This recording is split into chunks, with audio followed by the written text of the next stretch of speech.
My name is Annika, and I'm a survivor of the Fort Lauderdale Airport shooting that happened January 6, 2017. 13 months later, my 14-year-old freshman son survived the shooting at Stoneman Douglas in Parkland. I was in baggage claim when I first heard the shooting, and I looked and saw the gunman. He was maybe 20 feet away, approaching our area. And I looked for an escape, and unfortunately there was no escape for me.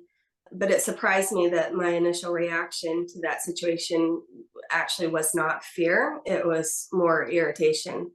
But, I laid down, we were all kind of sitting ducks, and I was terrified, but I've never been in a car accident, and it was, something I feel similar to being maybe in a car accident where it was basically a situation that was beyond my control.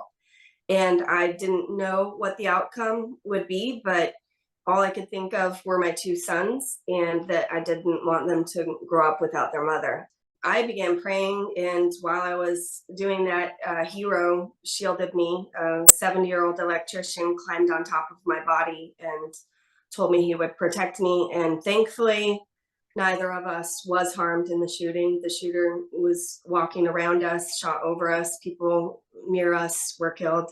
When I opened my eyes, I quickly decided not to look around.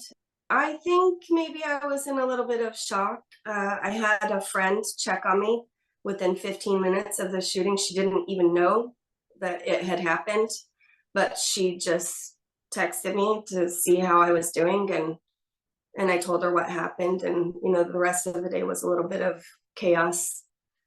And I thought, that entire day I was just grateful to be alive.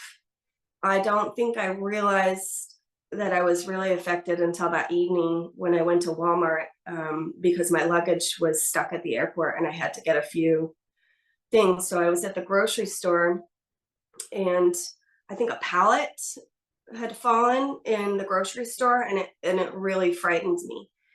And that was the first of, sensitivity to loud sounds that I'm not sure there's a cure for that for the rest of my life.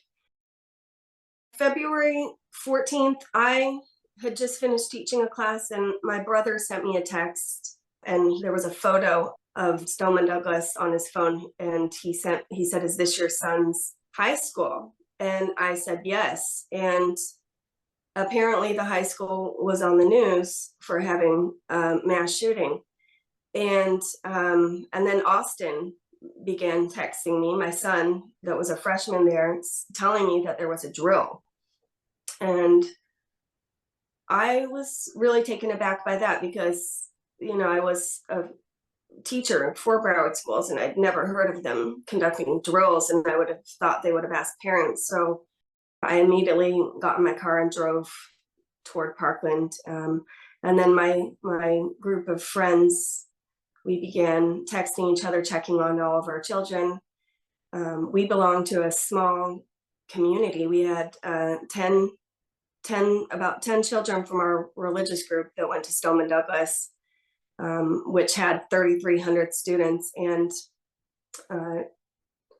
4 students from our group were in that building. 2 young women were shot, and one of them later passed away.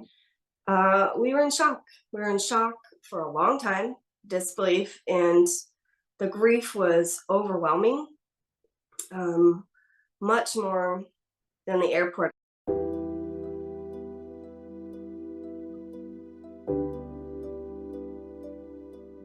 I have a really close friend, and she has lived abroad, and I was always really kind of jealous of how often she traveled and all the great destinations she traveled to, like every weekend.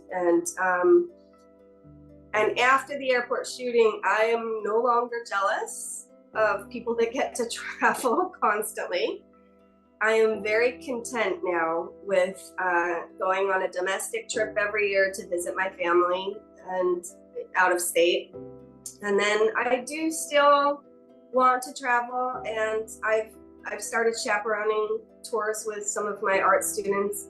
I saw firsthand, basically in a public setting, what can happen and the chaos. And I don't love baggage claim. Really, in any airport, I tend to pack lighter so that I never have to go to baggage claim. If I'm traveling with people that do have to, I find that I look around at everybody in baggage claim. I want to see if there's anyone looking suspicious. I just find that I have a little bit higher anxiety, and that, I'm just scoping everybody out.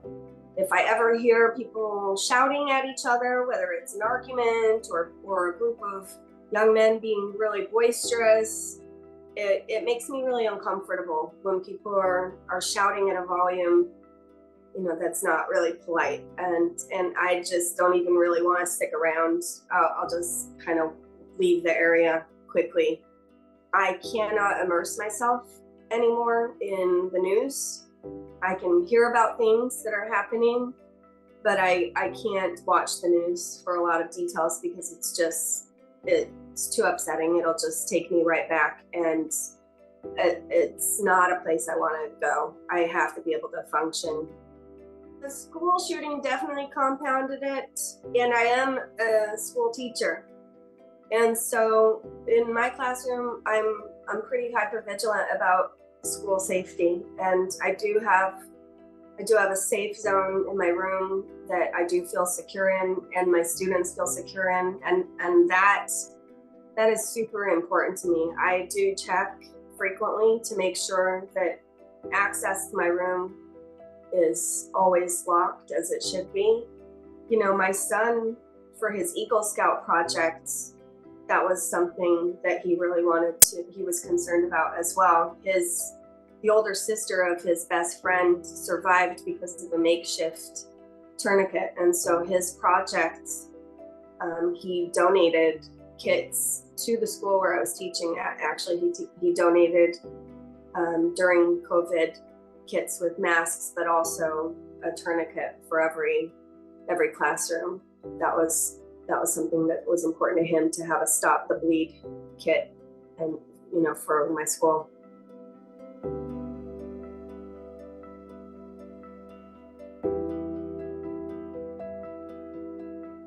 It was Thanksgiving 2020. I went with close friends to visit the Dolly Museum in St. Petersburg. I'm an art teacher. They had a wonderful Van Gogh immersive experience, and I brought my sons, and we were with our family friends that were from Parkland that were very impacted. And while I was in a conversation at the Dolly Museum during this immersive experience, a gunshot sound went off. And it was very upsetting to me. I pretended it didn't happen. I knew that it was part of the theatrical experience, but it was something that I wasn't really expecting. I mean, right after the airport shooting, I went to a movie, and three previews had gun violence in them. And, but I am the one that went to the movie theater, and I knew that might happen, and I tuned it out a little in my head. But when you go to a place where you're expecting to be safe, like an art museum, and I heard gunfire in the art museum, even though I knew it wasn't real, it definitely brought back those painful memories for the day, especially because we were with people that were really impacted.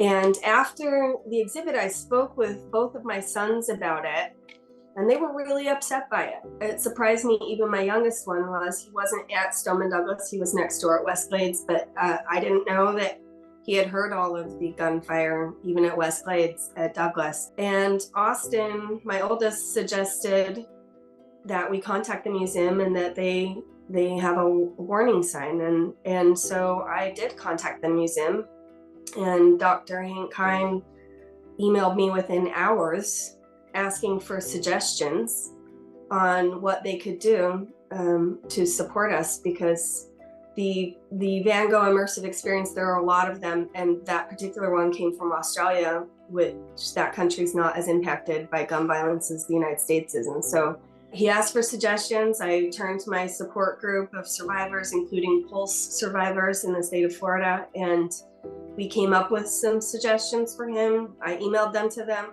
and within a day, they had the signage changed to the Dolly Museum. And it really meant a lot, not just to me, but to the Pulse survivors, that when we expressed to him our feelings, that we weren't minimized, that he took it seriously and created some signage for people outside that wouldn't detract from the experience inside, but would alert anyone sensitive to loud, abrupt sounds to see an attendant.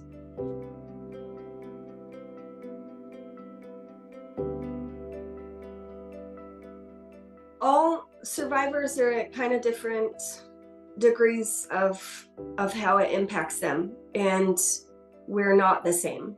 I'm not the same. I know after the tragedy at Douglas, some outlets had printed that mom survives a shooting and then son survives a shooting, and I had a phone call from someone close to me out of state that 3 days after the shooting at Douglas, that told me that my son was not really a survivor because he wasn't in that building. And it just upset me a little bit, because I felt like what he was going through, which I saw firsthand how it impacted my son, it was immediately being minimized because he wasn't actually in that building. It seemed like people want to rank your trauma, and it happened at the high school too, among the students. And if you weren't in that building, you were somewhat treated like you had no rights to be traumatized. And a year later, there were 2 suicides in the community. One had been very close friends with a victim, and they believe, part of what fueled the suicide was some survivor guilt. And I definitely felt survivor guilt, not after the airport shooting, but I felt it after the high school tragedy, because I had survived kind of in a miraculous way at the airport when children of close friends of mine did not survive. And I may still have been feeling that guilt if it weren't for the generosity of that family involved. When we met within days after the shooting, my friend hugged me, and the first thing that she said was that she was glad that Austin was safe. And it really relieved me from feeling guilt that my son had survived when her daughter hadn't. And it was just a generous thing for her to say to me. But I was far more impacted by what happened at the high school, to my community, to my friends. And I was nowhere near the campus when it happened. I was 25 minutes from the campus. And maybe my son wasn't in the building, but when the chaos was happening, you don't know what's happening when it's happening. We had no way of knowing if there were more shooters than one, or if it was, could have been a terrorist attack. So, I mean, the fear was very real. And, he has opened up to me a little later about a few things. And one of the things my son told me is that my being in the airport the year earlier had a huge impact on him, more than I realized. So he felt compound trauma because of me being in the airport. He thought that I died for a moment. The way it was presented to him when I was in the airport was a little traumatic. And then he saw the aftermath of how I changed publicly. We still continued to go to concerts, but I didn't like to be separated from my sons. I was worried something might happen at a stadium and that I would lose track of them. So we kind of all stayed together. So he saw these little changes in me. And I guess I was just upset. I mean, what families need after a mass shooting is not a breakdown of the drama and ranking trauma and outsiders deciding who's the most impacted and who's the least. I mean, it's significant trauma to everybody in the community, everybody, all of the community. They just need support, not criticism. To hear more from other survivors, visit the Supporting Mass Shooting Survivors website.